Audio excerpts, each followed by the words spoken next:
发动机里加了甲基油，就会产生积碳，有了积碳就会堵住发动机内部元件。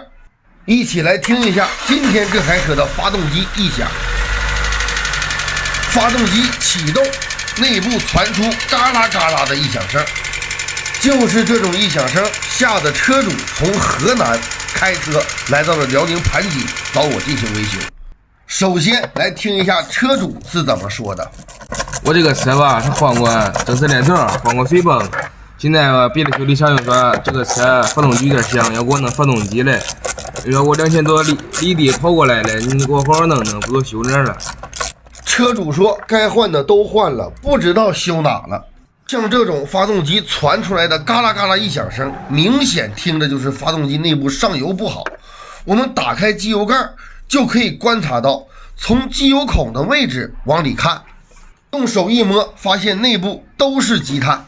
就这么一个简单的操作，我们把毛病直接锁定为这台车的 VVT 可变正时电磁阀堵了。下面进行拆卸。现在市面上卖的假机油太多了，老铁们在购买机油的时候一定要找准加，一旦加了假机油，发动机内部就会产生大量的积碳和油泥。像这位来自河南的老铁，发动机内部就是因为加了假机油，导致了发动机内部油泥积碳过多，才把 VVT 可变正时电磁阀给堵了。看这个前方的上游油道眼已经被堵死了。VVT 可变正时电磁阀一旦不给 VVT 轮进行供油，那么发动机就会产生之前的嘎啦嘎啦异响声。就是这么一个简单的问题，差点让车主大修了发动机。咱们的维修方法只需进行清洗，就能把问题给车主解决。咱们在清洗 VVT 可变电磁阀的时候，一定要注意这里边的油道眼以及内部的滤网，必须每一个点都仔细的进行清洗。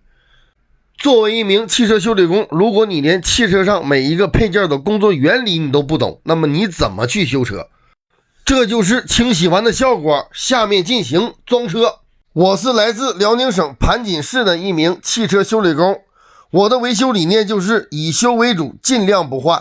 说我为老铁们省的钱，你们回家买点肉包点饺子吃，它不香吗？汽车上出现的任何问题，只要你找准了找细了，它都能找到。说话之间 VVT 电磁阀已经安装到车上了，下面进行打车试验。发动机完美启动，一起来听一下发动机着火的声音。发动机异响声消失，完美解决此故障。看到这里的老铁，我这种维修的方法你们满意吗？